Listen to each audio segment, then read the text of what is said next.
बिस्मिल्लाहिर्रहमानिर्रहीम। अस्सलाम वालेकुम नादरीन, आप यूट्यूब चैनल देख रहे हैं। मैं इमरान खान हूँ। नादरीन, सबसे पहले हम कोयटा की ही बात करेंगे, बलूचिस्तान की बात करेंगे। कोयटा का जो कोयला फाटक है उसके पास से मुजाहिरीन का धरना अभी भी जारी है और उनके साथ मैयतें भी हैं। उन्होंने शहदा को अभी तक दफनाया नहीं है और ये शहदा वो हैं जो कौम के ऊपर कुर्बान हुए। पहली मरतबा ऐसा हो रहा है कि जिन पुलिस एहलकारों ने कौम के लिए कुर्बानी दी है, वतन के लिए कुर्बानी दी है, उन्हीं की लाशें रख के उनके घर वाले एहतजाज करने के लिए बैठे हुए हैं।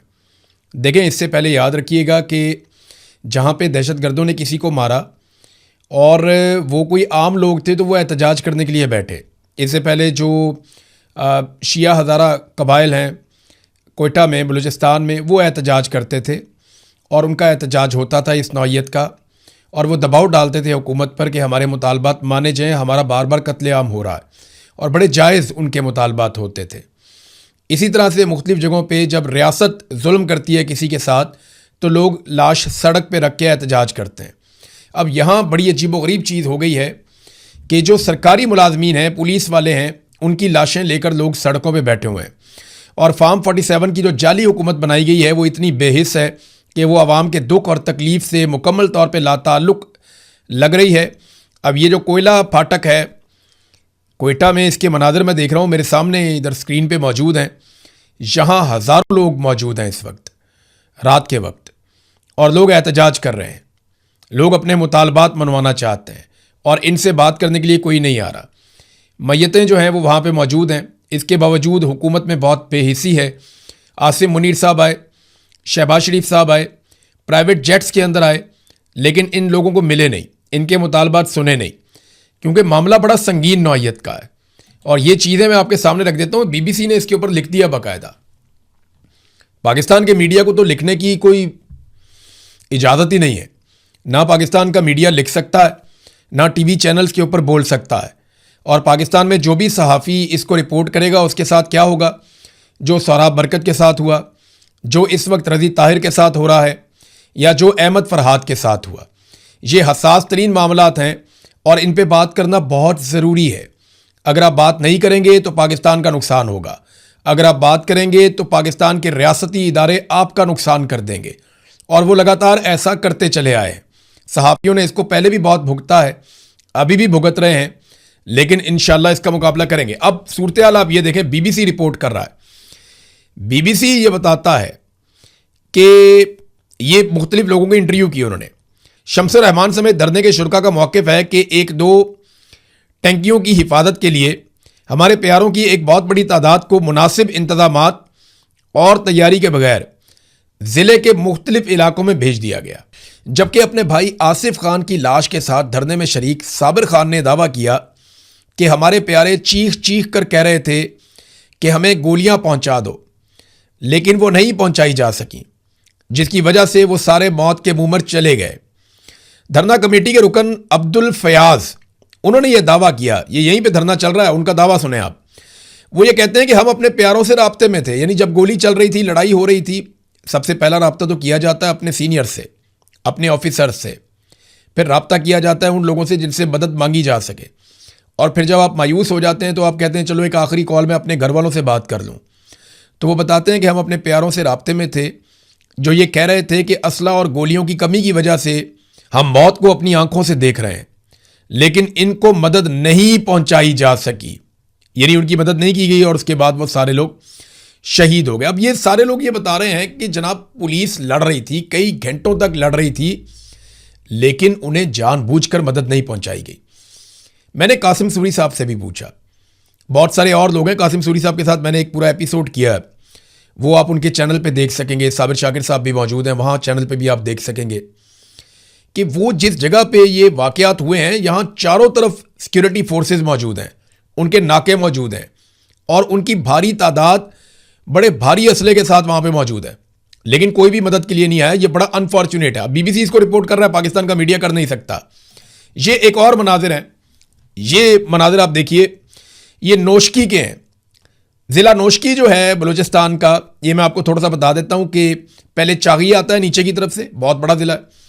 चागी से ऊपर जो है वो नोशकी है, और नोशकी की जो सरहद है वो ना सिर्फ चागी के साथ लगती है बल्कि उसके साथ साथ बहुत सारे और ज़िले हैं, यानी एक तरफ इसको थोड़ा सा एरिया कोयटा का लगता है, मस्तूंग है, कल्लात है, तो ये बीच में एक ज़िला है नोशकी का। अब वहाँ के मनाजिर आ रहे हैं कि बीएलए वाले पुलिस की गाड़ियों में शहर का गश्त कर रहे हैं, यानी जो सरकार ने गाड़ियाँ लेकर दी हैं पुलिस को, उन गाड़ियों पे कब्जा कर लिया बीएलए ने और वो शहर का गश्त कर रहे हैं। कौन करेगा पाकिस्तान की हिफाजत? कैसे होगी पाकिस्तान की हिफाजत? दहशतगर्द आते हैं, जिस चीज़ का दिल करता है वो लेकर चले जाते हैं, जिस सड़क पे दिल करता है वो नाके लगा देते हैं। और निमटने का फार्मूला हमारा कई दहाइयों से यही है कि एक नई प्रॉक्सी हम बना देते हैं, एक नई ताकत हम खड़ी कर देते हैं, उस ताकत से हम थोड़े बहुत नताइज हासिल करते हैं, अगले दिन वो ताकत हमारे गले पड़ जाती है। तो रियासत की रिट कहीं भी नहीं है। और मुझे बड़े अफसोस के साथ ऐसा कहना पड़ता है कि मुझे ऐसा लग रहा है कि शायद बलूचिस्तान में कोई ये चाहता नहीं है कि रियासत की रिट कायम हो या अमन व अमान पैदा हो जाए, क्योंकि अगर बलूचिस्तान में मुकम्मल अमन व अमान हो गया तो वहाँ के लोग कहेंगे कि सेहत दो, तालीम दो, मादनियात का हिसाब दो, कितनी मादनियात निकल रही हैं, कौन सा मुल्क ले जा रहा है, हमें बताया जाए कि इसमें से कितना माल निकलता है, हमारा हिस्सा कितना है। फिर वो सारा कुछ पूछेंगे, वो जवाब मांगेंगे। जब वो जवाब मांगेंगे तो आप जवाब देना नहीं चाहते, लिहाजा उनको उलझा कर रखो कत्लो गारतगिरी में ही। सबसे आसान तरीका यही हुआ सूडान में, यही हुआ अफ्रीका में, दुनिया में जहाँ पे भी मादनियात निकलती हैं दो तरह के नतीजे आते हैं, या तो वो लोग बहुत खुशहाल हो जाते हैं, या जहाँ पे मादनियात निकलती हैं वो लोग बर्बाद हो जाते हैं। खुशहाल वो लोग हो जाते हैं जो हिस्सेदार बन जाते हैं, और बर्बाद वो लोग हो जाते हैं जिनके ऊपर ताकतवर आकर मुसल्लत हो जाते हैं कि हमने अब ये मादनियात निकालनी है, इनको आपस में लड़ाओ छोटी छोटी बातों पे। तो वहाँ पे ऐसी प्रॉक्सीज तैयार की जा रही हैं जो लगातार आपस में लड़ती चली जा रही हैं। तो कल आप चागी के मनाजिर देख रहे थे, आज आप नोशकी के मनाजिर देख रहे हैं, और मैं हैरान हो रहा हूँ देख कर के रियासत किधर गई। वो पुलिस वालों की गाड़ियों में बैठ के वहाँ पे गश्त कर रहे हैं, और सरकार क्या कर रही है? सरकार गोंगलुओं से मट्टी झाड़ रही है। ये मुकम्मल तौर पे एक फेलियर हो चुका है, ये बात आप याद रखिएगा। मैं आपको आने वाले दिनों में बहुत सारे सबूत और बहुत सारी चीज़ें दिखाने वाला हूं। मुकम्मल फेलियर हो चुका है, और ये बात पाकिस्तान की मिलिट्री एस्टेब्लिशमेंट को और मौजूदा रजीम को पता भी चल गई है कि इनके हाथ पांव फूले हुए हैं। इन्हें बिल्कुल समझ नहीं आ रही कि ये सारा इल्ज़ाम उठाकर किस पे डालें। इमरान खान गुज़िश्ता 3 साल से जेल के अंदर बंद है, कोई अपोजिशन मौजूद नहीं है। पाकिस्तान तहरीक इंसाफ ने गुज़िश्ता 1-1.5 साल से किसी किस्म का एहतजाज ही नहीं किया, यानी 26 नवंबर 2024 को उनका आखिरी एहतजाज हुआ था। 2025 में इनको फ्री हैंड मिला, 2026 में इनको फ्री हैंड मिला, तो तहरीक इंसाफ ने कोई एहतजाज ना करके भी इनको फ्री हैंड दिया। तो अब ये किसी के ऊपर मलबा डाल भी नहीं सकते। इकॉनमी मुकम्मल तौर पर तबाह हो गई है। दहशतगर्दी इमरान खान साहब के दौरे हुकूमत के मुकाबले में 6 गुना बढ़ गई है, दुगनी हो जाए, तिगनी हो जाए, 4 गुना नहीं 6 गुना बढ़ गई है, और लगातार दहशतगर्दी बढ़ती चली जा रही है। पाकिस्तान दहशतगर्दी से मुतासरा ममालिक की फहरिस्त में दुनिया में सबसे आगे जा रहा है। पाकिस्तान के जो हालात हैं दहशतगर्दी के मामले में, शाम से, इराक से, मिस्र से, लबनान से, यमन से, इसराइल से, ईरान से, इन और अफगानिस्तान से, इन सारे ममालिक से ज़्यादा ख़राब हमारे हालात हैं दहशतगर्दी के मामलात में। अफगानिस्तान का 9वां नंबर है और पाकिस्तान टॉप पे खड़ा हुआ है जनाब सामने, और ये इंटरनेशनल रिपोर्ट है जो ये बता रही है। और आसिम मुनीर साहब की जो प्राइमरी ड्यूटी थी वो यही थी। अब गोंगलुओं से मट्टी झाड़ने के लिए हुकूमत ने फैसला किया कि कुछ वज़रा को रद्दबदल कर दिया जाए, यानी एक वज़ीर के कपड़े उतार के दूसरे को पहना देंगे, दूसरे के उतार के तीसरे को पहना देंगे। मे भी मोहसिन नकवी का दिल कर रहा हो वज़ीर ख़ारजा बनने का, तो उसका यूनिफॉर्म बना दिया जाएगा किसी और को, और वज़ीर दाखिला कोई और बन जाएगा, और वज़ीर ख़ारजा के कपड़े उतार के मोहसिन नकवी को पहना दिए जाएंगे। बहुत मुमकिन है, बहुत मुमकिन है। ये खेल ऐसे ही खेलते हैं, रद्दबदल कर रहे हैं, कुछ नए चेहरों को कहते हैं जी शामिल किया जाएगा, और वज़ीर आज़म ने कोई मुशावरत मुकम्मल कर ली। ये सब धोखा है, सब धोखा है। PMLN ने अपनी सारी ताकत लगाई है, अपने सारे लोग इसके अंदर लगाए, लेकिन क्योंकि अवाम की जानिब से कोई लिजिटमेसी नहीं थी, अवाम की जानिब से इनको वोट नहीं मिले हुए थे, अवाम का मैंडेट और अवाम की सपोर्ट इनके साथ नहीं थी, इसलिए ये हर मैदान में फेल हो गए, ये कामयाब हो नहीं पाए।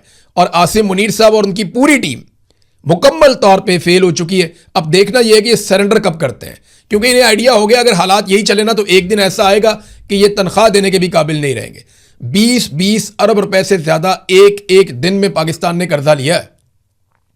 इतना कर्जा पाकिस्तान ने तारीख में कभी नहीं लिया जितना कर्जा इन 4 सालों में आसिम मुनीर साहब के दौर में पाकिस्तान ने ले लिया। पाकिस्तान के तमाम आर्मी चीफ मिलकर इतना कर्जा नहीं ले सके जितना कर्जा अकेले आसिम मुनीर साहब ने ले लिया है। और उसका नतीजा क्या निकला कि पाकिस्तान पे बोझ पड़ गया, पाकिस्तान को फायदा कोई नहीं हुआ। तो आसिम मुनीर साहब और उनकी सारी टीम मुकम्मल तौर पे नाकाम हो गई। और सोने पे सुहागा यह है कि जिस आदमी को तोड़ने के लिए पाकिस्तान को इस बर्बादी की इंतहा तक पहुंचाया गया, वो आदमी इमरान खान इनसे फिर भी नहीं टूटा। ये सोने पे सुहागा इनके लिए।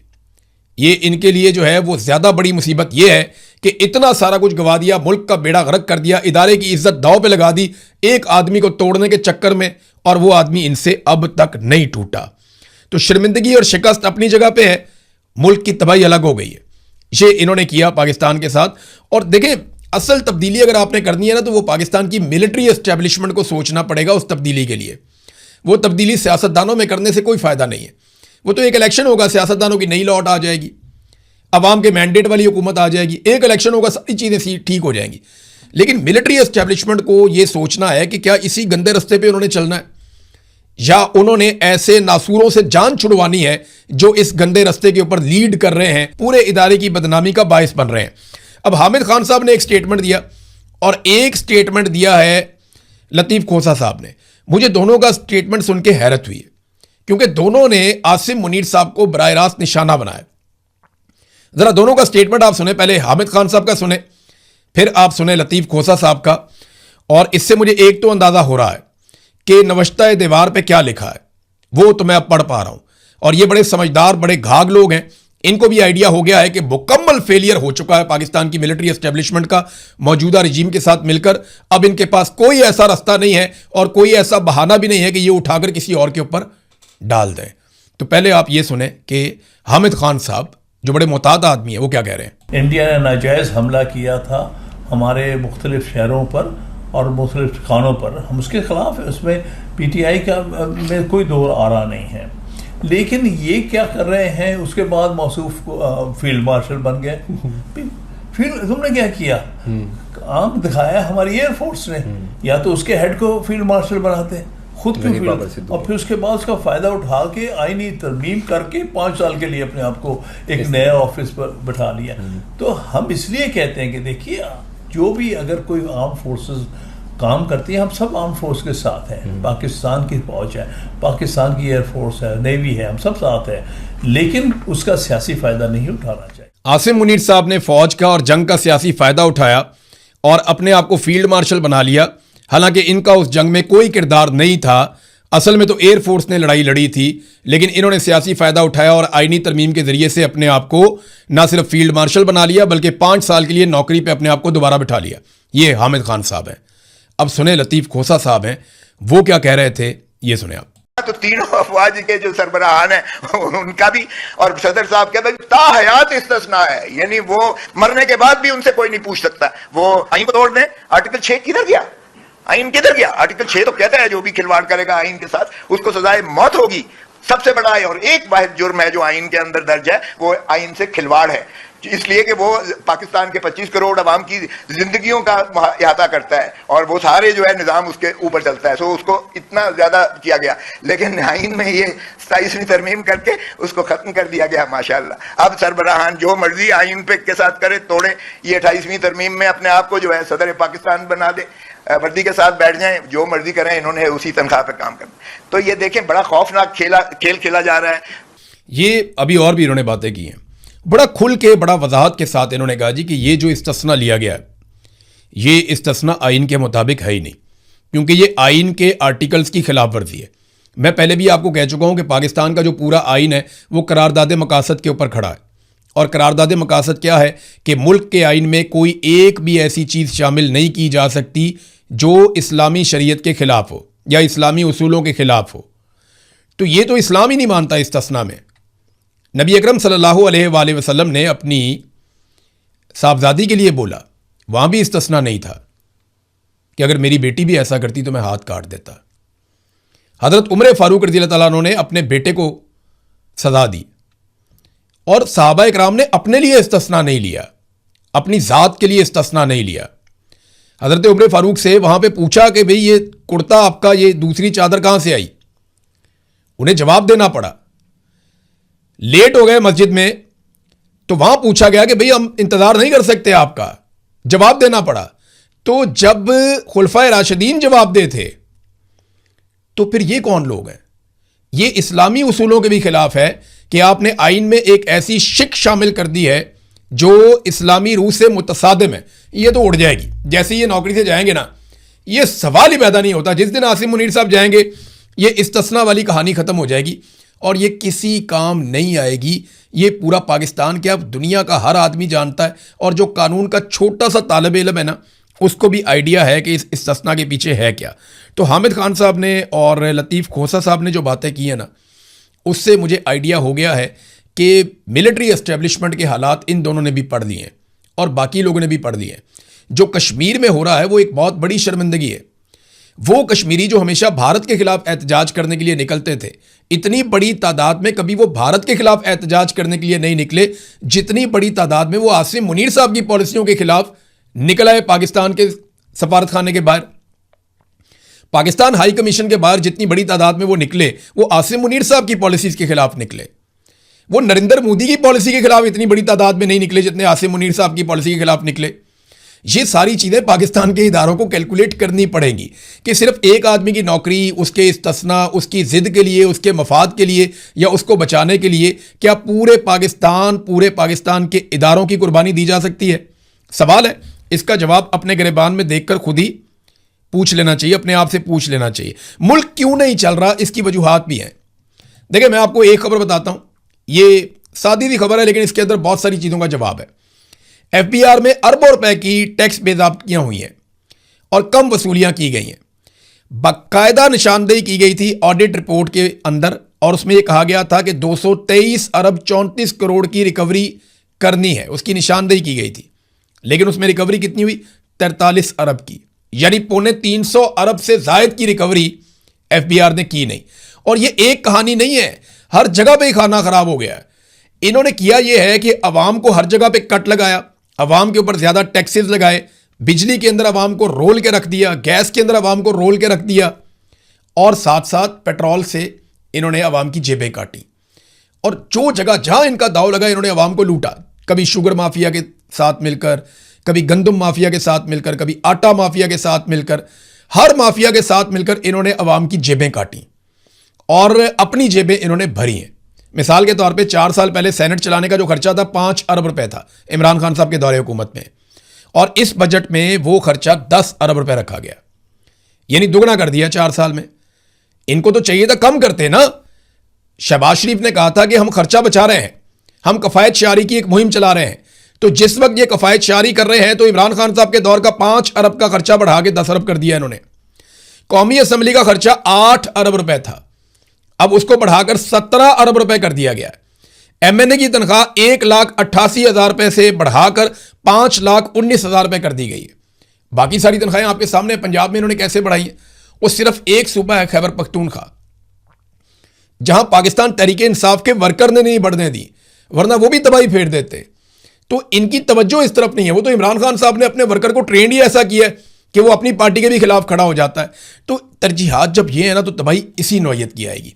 एक और बड़ी अजीब चीज़ मैं आपको बताता हूँ। समा टीवी है और ये इसके मालिक हैं अलीम खान साहब, आईपीपी वाले, और उनको हुकूमत भी बना कर दी गई गिलगित बल्तिस्तान में पीपल्स पार्टी के साथ मिलाकर, और बहुत मुमकिन है कि आज़ाद कश्मीर में भी ऐसा ही एक खेल खेला जाए। अब अलीम खान साहब का चैनल जो है ना वो मरियम नवाज़ की हुकूमत की मंजी ठोक रहा है और वो लिख रहे हैं जनाब के लाहौर में हर तरफ कचरे के ढेर हैं, सीवरेज तबाह हो गई है, पंजाब हुकूमत कुछ हमारा सोच ले, अवाम फरियाद कर रही है, बेड़ा गर्क करके रख दिया। तो ये समा टीवी चला रहा है। क्यों चला रहा है? आप समझदार हैं, या तो कोई काम फंस गया होगा, कोई एनओसी फंस गया होगा, या मरियम नवाज़ की हुकूमत कोई बात नहीं मान रही होगी, या किसी जगह पे कुछ साबित करना चाहते हैं, थोड़ी बहुत क्रेडिबिलिटी। देखिए मैं एक चीज़ आपको फिर क्लियर कर दूं कि ये डूबेंगे तो इकट्ठे ही डूबेंगे। फील्ड मार्शल आसिम मुनीर के बगैर नवाज शरीफ और जरदारी का काम नहीं चलना। उनको बहुत लंबा झटका लगेगा, कम से कम उनको सियासत में 5 से 10 साल का नुकसान होगा दोनों को, क्योंकि आसिम मुनीर साहब गए और फौज ने इनका हाथ छोड़ दिया, तो अवाम ने तो पहले ही छोड़ दिया, तो इनको रिकवर करते करते 5 से 10 साल लग जाएंगे। इनको तो इस बात का आइडिया है। और फील्ड मार्शल का गुजारा इन दोनों के बगैर भी नहीं है, क्योंकि अगर इन दोनों ने फील्ड मार्शल का हाथ छोड़ दिया तो उनका हाथ थामने वाला और कोई है ही नहीं। तो ये एक दूसरे की इंश्योरेंस पॉलिसी है।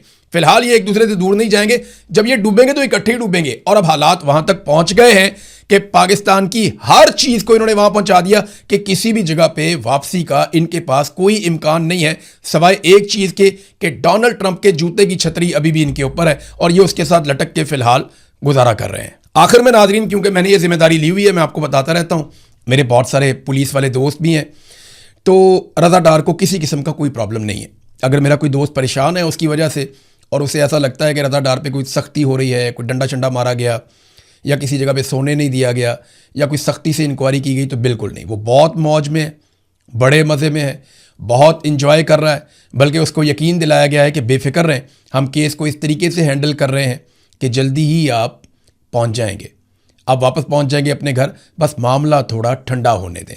एक दो बड़ी खबरें आएंगी और उन बड़ी खबरों के बीच में रज़ा डार की ज़मानत हो जाएगी। ये बात आप अभी लिख कर रख लें और ये आने वाले दिनों में किया जाएगा और इसके लिए तैयारी भी कर ली गई है। बाकायदा पुलिस वाले खुद इरिटेट होते हैं, कहते हैं यार हमें लगता है हमने अपना दामाद पकड़ लिया है। क्या मतलब? कहते हैं सर हमें लगता है हमने अपना दामाद पकड़ लिया है। जिस तरह का प्रोटोकॉल इस बंदे का है या जितना ख्याल हम इसका रख रहे हैं, इतना तो घर आए हुए दामाद का ख्याल नहीं रखा जाता। बहरहाल डार का नवासा पकड़ा है, प्रोटोकॉल तो पुलिस को देना पड़ेगा।